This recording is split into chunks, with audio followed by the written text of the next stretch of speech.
We are continuing in this message series entitled Heroes, where we've been looking at the different characters, individuals in the Bible, specifically the Old Testament, as real people, not just some story, but as people of great character, of faith, that we can look at and go, this is someone that I can pattern my life off of.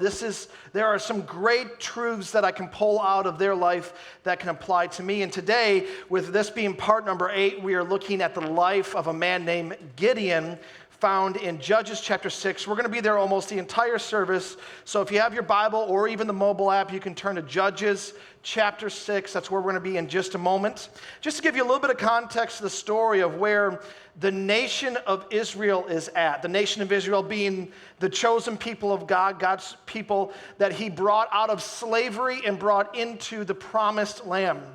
At this time, when we break into the story of Gideon, this is a season where for several generations, the Israelites, or the nation of Israel, they have experienced living in the promised land for several generations. And things, for the most part, have been pretty good. See, they were called by God not only to go into the promised land, but they also had the mandate to drive out any of the inhabitants. Or in other words, there were people there that were not godly, and God told them, go in, drive them out. This is the land that I have given to you as an inheritance. And they did almost all of that. The 12 tribes of Israel, if you kind of can think of it this way, the 12 largest families, it's all kind of broken down into tribes. No, not the mafia, just 12 tribes of Israel.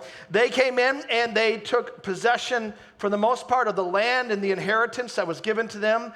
And they had many, many years of prosperity, of peace, and different moments here and there. And for the most part, things were going really good. But the problem was, just like us, as life got better for them, they relied less and less upon God. If they woke up and had a job and they had food on their plate and things were going pretty okay at work and with school for their kids, then they didn't really need to seek the heart of God, to spend time with God, pursuing him. And so out of that, not only did they not pursue and drive out all of the inhabitants of the promised land like they were told, but along with that, they also began to live sinful lifestyles. They began to look more and more like the culture that was around them, and they had less and less influence. See, as believers, followers of Jesus, we're not better than anybody else. We have issues, we have things that we have to grow through and change. However, with that said, we also have the truth of God. We have the glory of God, the grace of God, the presence of God that's with us. And so we should be marked as different, not better, but when people look at our lives, they should see something that's different over us, and they go, I don't know what they have, but I want that. I don't know what's going on there, but I want to know the God that they serve. The world has not done any good for Christians that look and deal with all the things that everybody else does in this world. If you're struggling through life and doing that and going through those difficult times and you do it in such a way where you don't have peace and you're full of anger and you say and do things that you should never do and you're full of sin, then you're not being an example. You're not having the influence that we should have. And that's really where the nation of Israel was. They were there surrounded by people that they should have driven out but didn't. And so in the midst of that, they began to live like the culture of the people that were around them. There was many enemies that they had, one of which was the Midianites. They were a nomadic people that lived in the deserts, and they kept coming around and raiding the nation of Israel. They would come in with hordes of people riding on horses, armed men ready for battle. And when I say hordes, I mean 30 to 40,000 people coming in, and they would pillage the nation of Israel. They would rape the women, they would steal the crops and the animals, they would burn their houses. And this happened for 9 years, just close to 9 years. Moment after moment, they just begin to rebuild their lives, and then here comes the Midianites again, and they tear down and they destroy, and it's like the wild, stinking West that's happening, and the nation of Israel begins to respond to this. I don't know about you, but for me, if I was for 9 years, every time that I would try to fix my house up and someone would come over and just burn my house to the ground, or every time that I would go make a meal and someone would run in and just take it and run out of my kitchen, after a while, you stop planting crops and you just start scavenging for whatever's around, because what's the point of tending to these crops when someone's just going to steal them? What's the point of rebuilding my house when it's just going to burn to the ground? They just began to live these less than lives because the enemy continually came in and demolished where they were at and who they were. The Israelites had lost hope. They were living in caves, and they were living in the cliffs because they didn't want to build their homes anymore. They had no hope. They had stopped fighting.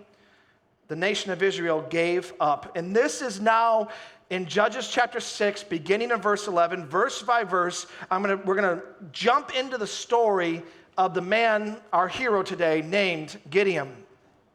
Now the angel of the Lord came and sat under the terebinth at Orpha, which belonged to Joash the Abiezrite, while his son Gideon was beating out wheat in the winepress to hide from the Midianites. Now I want to stop here. I tried, when I was preparing this message, like you try to stay in the zone, if you will. You know, you're reading the Word of God, you're planning for the message, but I could not help every time I opened up my Bible, opened up my notes to work on this message, of thinking of the story that took place before I was married. So more than about 15 years ago, I was engaged to Rachel, and we were, at that point, I was in Radiant Church in Kalamazoo. I was the youth assistant.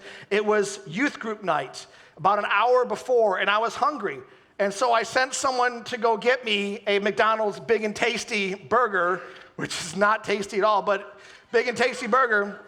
And I opened it up, I took one bite, and then I heard Rachel's voice, and I heard someone say, "Oh, hello, Rachel," like off in the distance in the foyer. And I panicked because Rachel doesn't want me eating that stuff. She still doesn't want me eating that stuff. But I panicked. I didn't know what to do. Here's the girl I'm in love with, I'm engaged to, so I did what any sane Christian man of God with integrity would do. I took the Big and Tasty and ran into the bathroom and hid by the urinal and ate. And I'm just hiding there. I ate the whole thing right next to the urinal.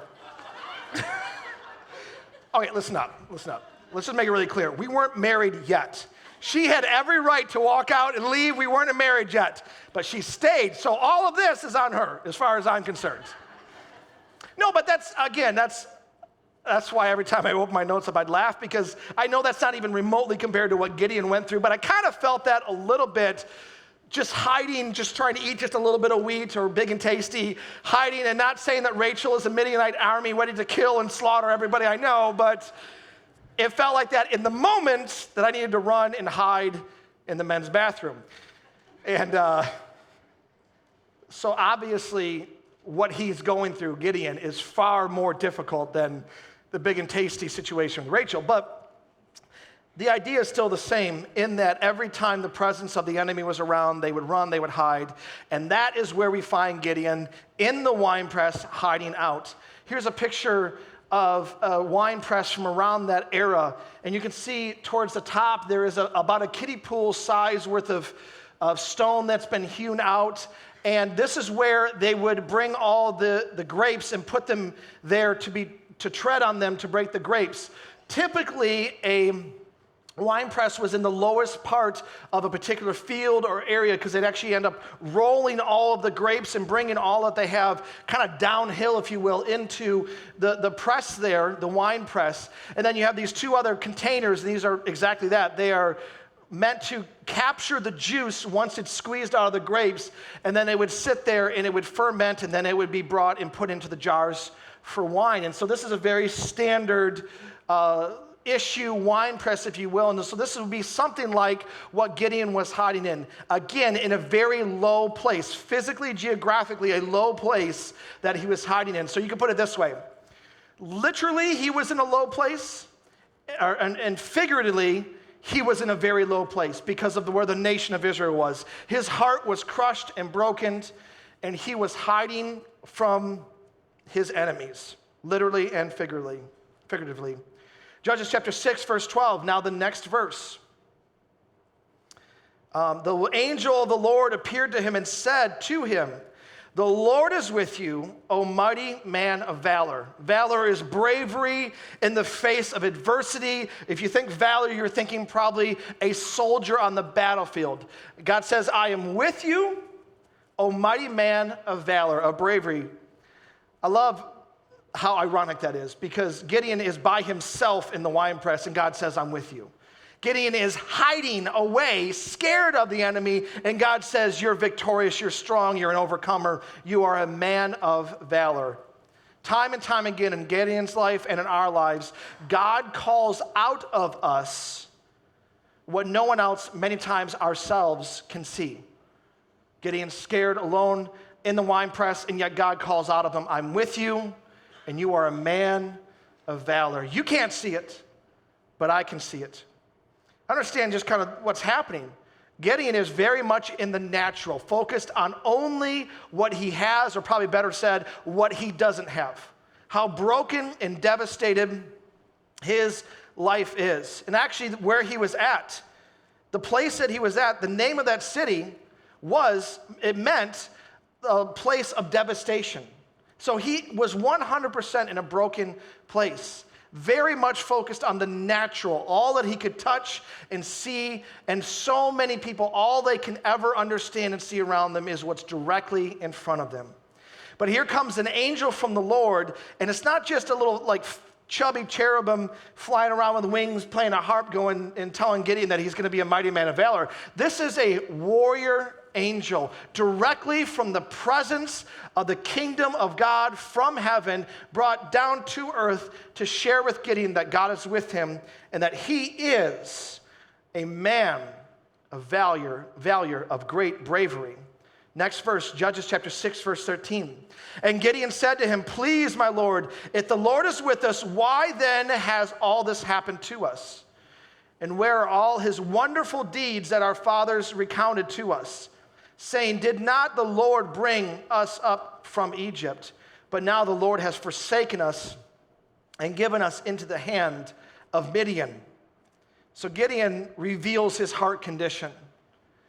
When God says, I'm with you, when I call you as a brave man of valor, Gideon says, no, we're not talking about that. I want to talk about the fact that you've left us.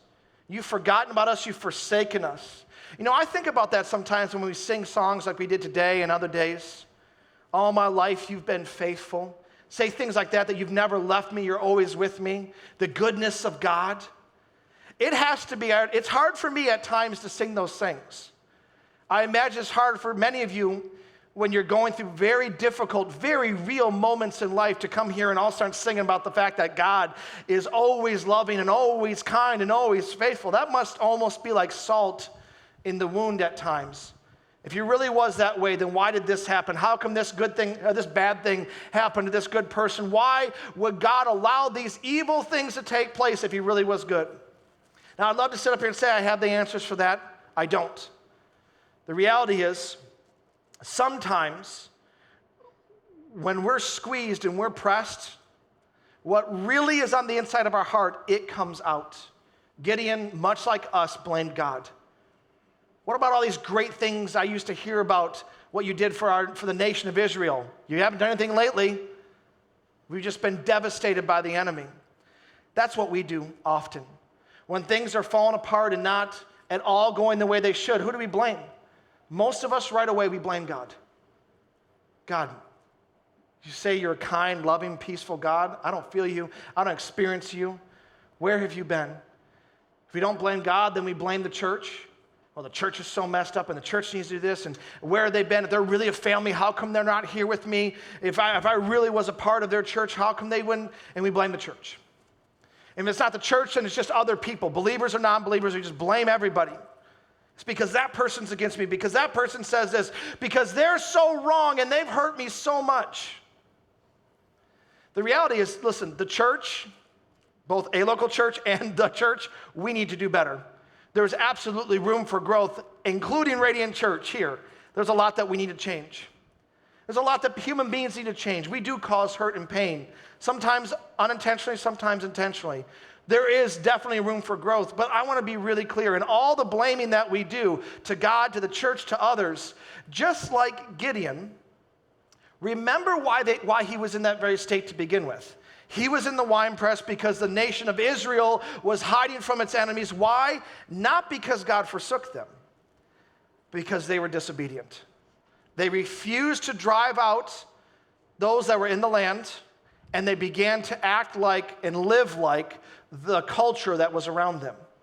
And so, yeah, maybe there's some people they need to talk to. Maybe the church let them down. God never let them down.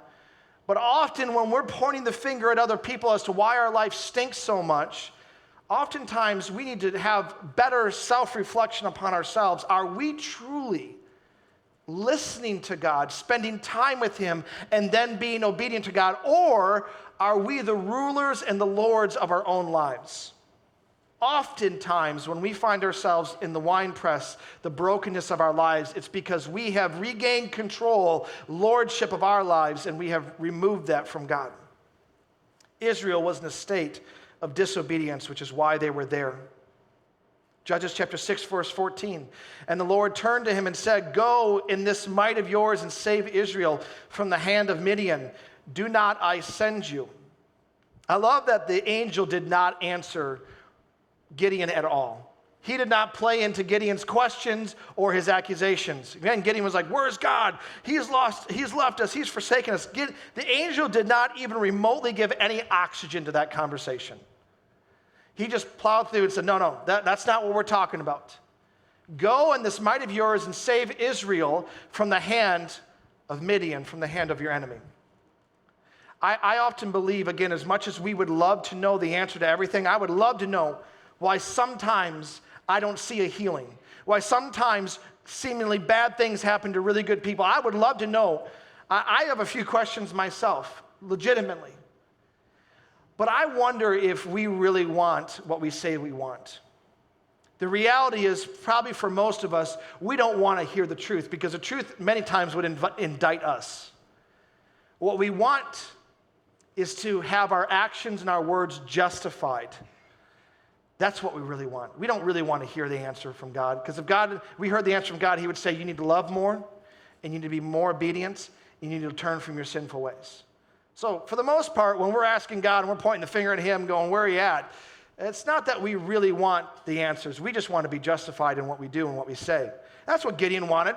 He wanted to point the finger back to God. He wanted the angel to kowtow that and go, you're right. You're not a man of valor. You're right. We screwed up. God and I, we forgot about you. You're right. You're in a terrible position. The angel didn't even give 1 second to that pity party and to the accusation fest.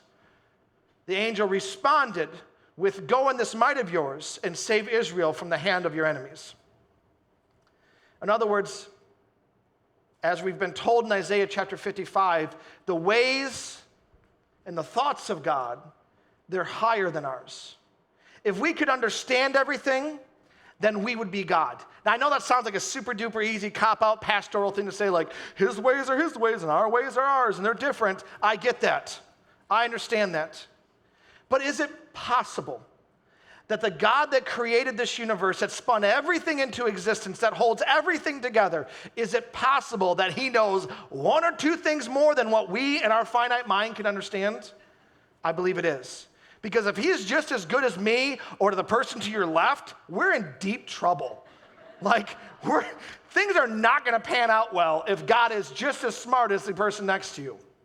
I'm thankful that His ways, His thoughts are higher than ours. One day when we're in heaven, we'll figure it all out. It'll all be made real to us and known to us then. Right now, it requires trust and faith, which are basically the same.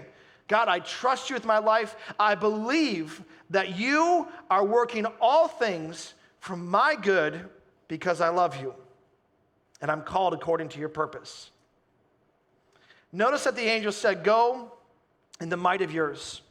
Or in other words, everything that Gideon needed to be a mighty man of valor and to save Israel, everything he needed, he already had with him and in him. He was cowering in the winepress, but even though he had no idea what the story was that God was going to write, he had no idea of the victory that was to come, God had already given him the power of his might. He had every resource available to him that he needed to accomplish the goal that God placed before him.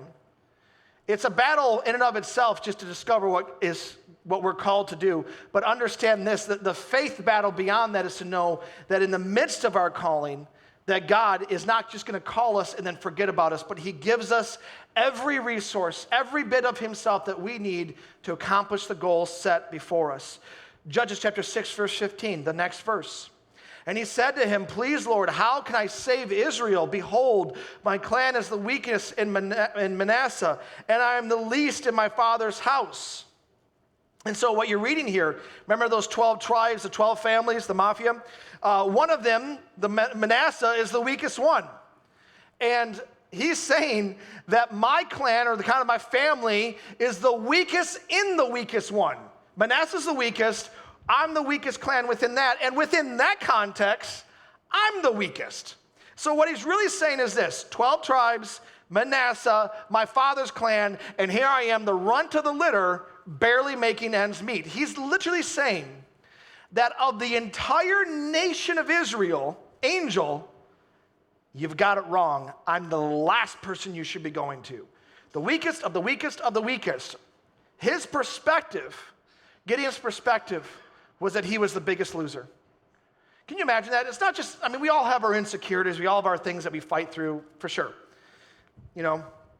But could you imagine an angel showing up to you and you literally feel like you are the worst human being, the weakest person in the entire United States? No, I'm the biggest loser. See, that's our perspective of ourselves often. That was Gideon's perspective of himself. But God's perspective of Gideon was that he was a victorious deliverer. Remember, you're a mighty man of valor. Go and save Israel. Gideon, he sees in Gideon, while Gideon is in the winepress, the lowest state of his life, he sees a victorious warrior and deliverer of Israel. We see that we're the biggest loser. God sees something far greater in every single one of you. Judges chapter 6, verse 16, the next verse. And the Lord said to him, but I will be with you, and you shall strike the Midianites as one man. Or in other words, Gideon, don't put your trust and your faith in yourself and your own abilities, but put it in the fact that I, God, will be with you. Same thing is true for us. If we believe that everything rises or falls on our ability, our character, and our talent, we're in deep trouble. And that is not a good place to put your hope and your trust in. But what we should do is, just like Gideon, is put our hope, our trust, not in us, but in the fact that God is with us, that his character, his might, his ability is the one that's going to see us through to the end. It's not about us. Of course, we have a role to play. There's free will. There's a partnership. God always calls his people to partner with him for great things. But the vast majority of what's going to be accomplished, of the great things of God, is going to happen because of God's character and his calling and his partnership with you. If you fast forward to the end of Gideon's story, which is a massive story, you see that Gideon goes up against that horde, the 30 to 40,000, and he beats them with 300 warriors. This isn't some pie-in-the-sky Hollywood movie, 300, and none of that mythical theology stuff. This is a man who was in a wine press that gained and brought 300 men into an army, and against an army of 30 to 40,000, and beat them. The reason why that's so important is because God took the lowest of the lowest of the lowest, and he saved Israel through that man. When God uses your brokenness and your imperfection, he ultimately is the one that receives the glory for that. Because it certainly wasn't Gideon and those 300 men. It was the power of God with Gideon and those 300 men that delivered them from the hands of their enemy. Amen? Amen. Amen. Now, all of what I just said is not even technically my message. It's part of the message, but it's not even the point that I'm trying to make. I know some of you right now, you're like, you have got to be kidding me. It is stinking noon. I am hungry, and you're not into your message yet? Are you serious? I knew we shouldn't have visited here. This is not the day. We should have come when it was just the worship day. It's all right. We'll get there. I had to give us some context to what I'm about ready to say. The reason why I think this is important is maybe you personally feel like you're in a wine press, and hopefully this message has spoken to you. But I think this is important because it actually speaks to all of us, I believe, if you're here and you're a follower of Jesus Christ. Because as American Christians, and I can't speak for the rest of the world, but I can speak to the culture that we're in. As American Christians, we are just like the nation of Israel when God found Gideon. See, the nation of Israel was compromising left and right. They were in the land of their enemy, and they began to look, sound, and act and talk like their enemy. That's exactly how I would describe the American church. Not America, but the American church. Now, I'm not old enough to remember the 50s or anything like that, but I do watch a lot of documentaries, and I read, and I love history. And I've been reading a lot on that kind of era. And let's be honest, if we were to look back at the 1950s, as flawed as the church was, and still is, there was big issues in the church. I'm not excusing any of the sinful things that the church did. But by and large, back in the 50s, because of how culture had embraced church, it was what you did. Everyone went to church on Sunday. No one ever missed. Businesses weren't even opened. They read the Bible in school. The Pledge of Allegiance wasn't at all controversial when they got to the part talking about God. None of that. Like, God was 100% a part of the context and conversation. Now, I understand that not everybody that went to church in that time was saved and following Jesus with their heart because, again, it was some of the cultural norm. You just did it because we're Americans. We eat big and tasties in bathrooms and go to church on Sunday. That's just what we do. I get that. But it does feel like now, years later, that the golden age of the church is behind us. It feels like we're losing ground. We're not relevant anymore. No one turns to us anymore. Church attendance is dropping everywhere. There's a Gallup poll that was taken in 2014 in New York and Los Angeles and Chicago, and it said that this is what people perceived, that if you attended a religious gathering once a month, you're considered a religious extremist. So in the 1950s, everyone went to church. Now, if you attend once a month, you're considered a religious extremist. Things have shifted. Golden era, gone. Like, things have changed. And honestly, it's overwhelming when you begin to think about that.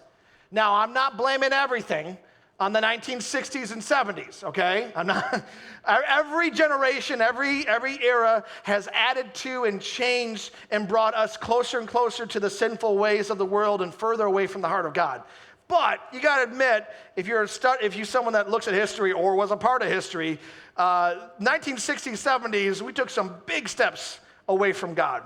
There are some new things introduced that was always kind of there, but was ramped up. We began to dabble with and pursue the teaching of Eastern religions. And because of that, and because of us following after more of a humanistic perspective on life, where it's about us and worshiping us and what we feel and what we want and what's convenient for us, as a result of that, we have seen an increase in violence and sexual immorality and greed and addiction and idolatry. Every single negative indicator in the world is going up. It's not getting better. Things aren't great. I know I'm kind of painting a dismal picture for everybody, but this is how I feel sometimes when I look back at the culture and the church within the culture, how we're doing. It feels like, as American church, that we're getting in the winepress surrounded by an unholy culture. It feels broken. Because let's be honest, we're post Ten Commandments, post church culture, post traditional marriage, post the Bible, post Judeo-Christian ethics. We're past all that. We're charging in a very dangerous direction. One could say it this way: Christians are outdated, outgunned, and outplayed right now. But here's the thing. I'm going to say something very tacky, so you can laugh. It's okay. It's tacky, but it's true. What looks like your setback is really a setup for your comeback. I'll say it again. What looks like a setback is really a setup for your comeback. Tacky factor aside on that, it is true. If and only if our hearts pursue God. This is a straight up lie if us having humble hearts is not a part of it. This is baloney. If the people of God don't pursue God and say, I will turn from my wicked ways and I will pursue you. This is a bunch of lies, 100%. But if our hearts are turned towards God, then it is true that what looks right now like a setback to you personally or to the church, what looks like a setback is really a setup for the comeback of all comebacks. I believe the church is about ready to rise up again, with a giant asterisk on that saying there's going to be a lot of Christians, a lot of churches that fall away. There's going to be a massive falling away because the price tag is too high. But those that remain, the churches and the Christians that remain, I believe there's going to be a beautiful coming back to God. There's going to be a revival like we've never seen in this generation. And everything that we've seen that's fallen apart and negative in the past, it's going to pale in comparison to what God is going to do through Gideon-like people. Yes, you, every person here that loves God, if you will allow God, if you will trust God in the winepress, he will use you on the battlefield to win the victory and to save this culture from itself. I believe that with every part of my heart. And I want to be clear, Christians are not better than anybody else. Like I said before, we struggle with pretty much everything else, everything that everybody else does. It's not that we're better and we're more superior, anything like that. That's been taught, and that's a lie. We are all sinners, saved by grace.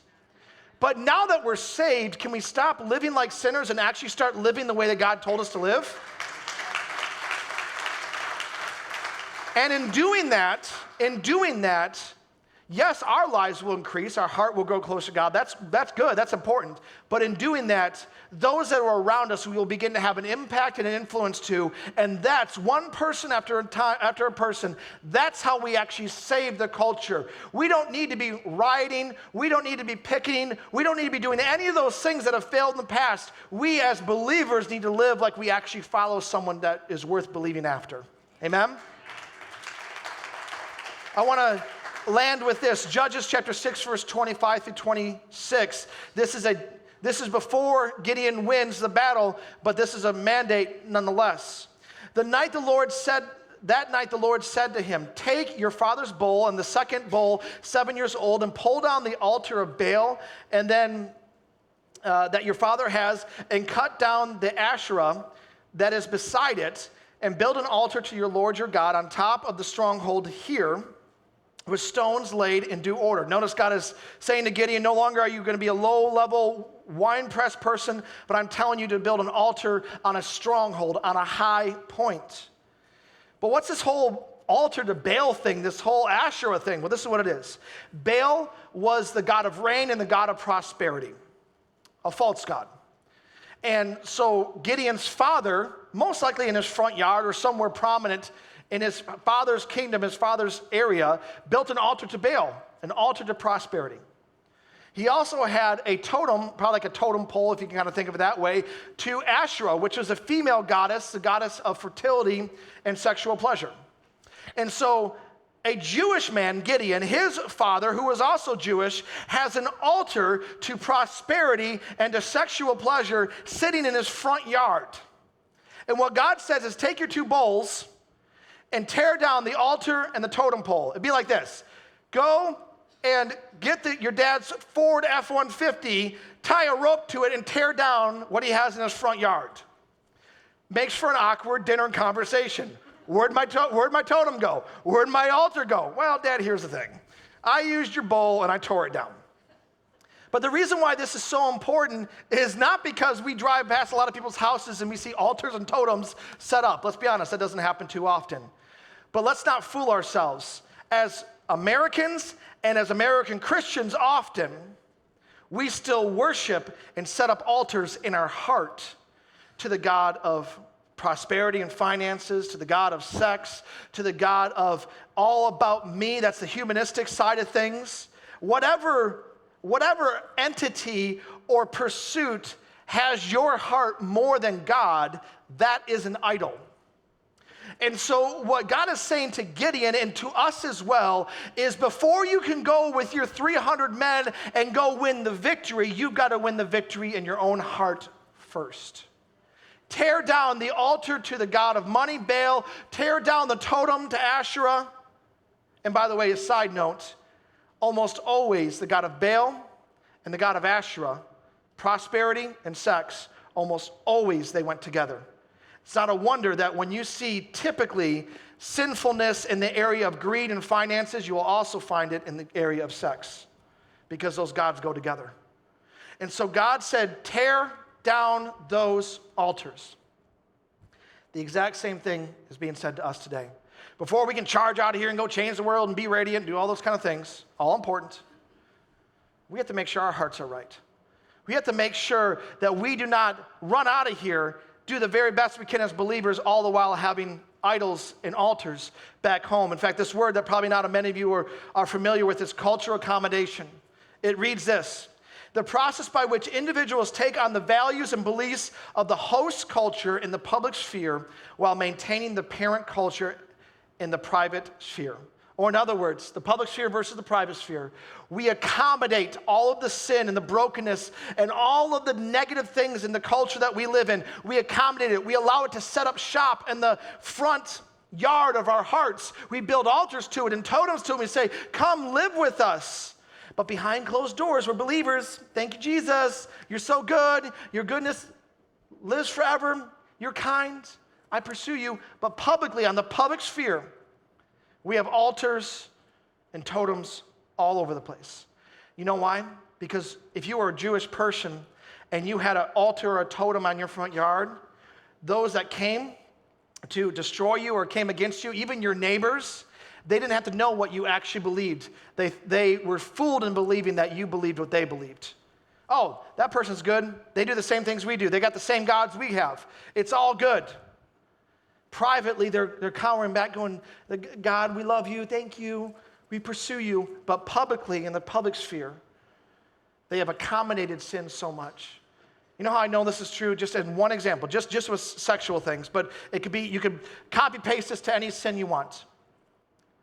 The things that we have in our movies now, in our televisions, in our commercials, sexually speaking, that we laugh at sometimes, that talk about, that point out and highlight different identities and different behaviors and different ways of pursuing love. We laugh at these things now.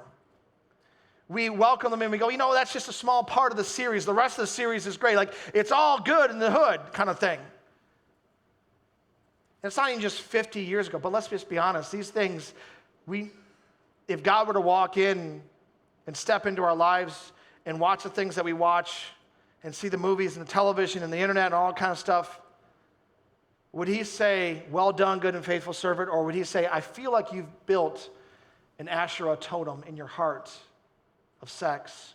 And again, any other sin you want to put in there is fine.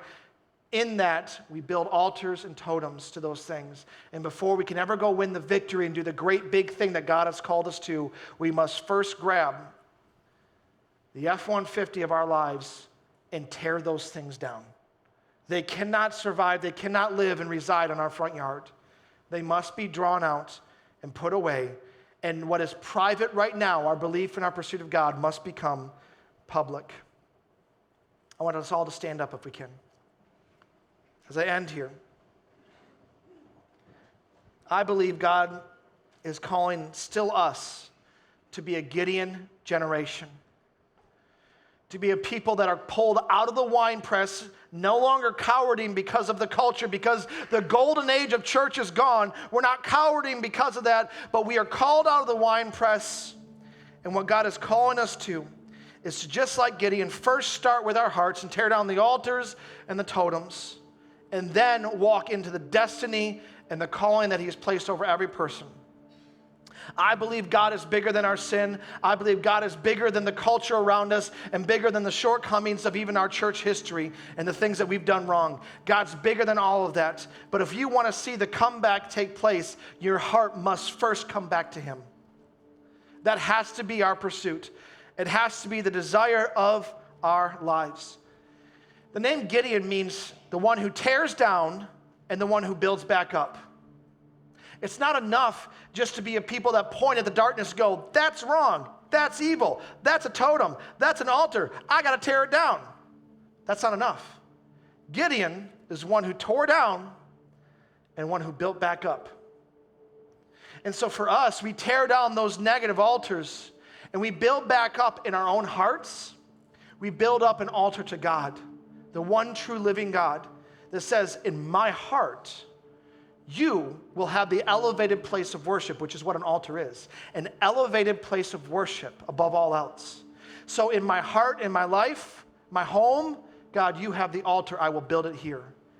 And in all the areas of influence, God, at my work, my business, the place of finance, I will build an altar there to you, not to the God of Baal and money. In the area of government, I will bring godliness to the government and how I vote and what I do. And let me be clear, both sides of the aisle need a whole lot of godliness right now because we are way off kilt. Some godliness needs to be brought to our government. Godliness needs to be brought to our school and education, to our arts and to our media. And it feels like, well, what can I do? I'm just a husband, I'm just a wife, I'm just this, that, or the other thing. Just like Gideon, who thought he was the least of the least of the least, God says, you are a mighty man and woman of valor. Rise up and go save Israel.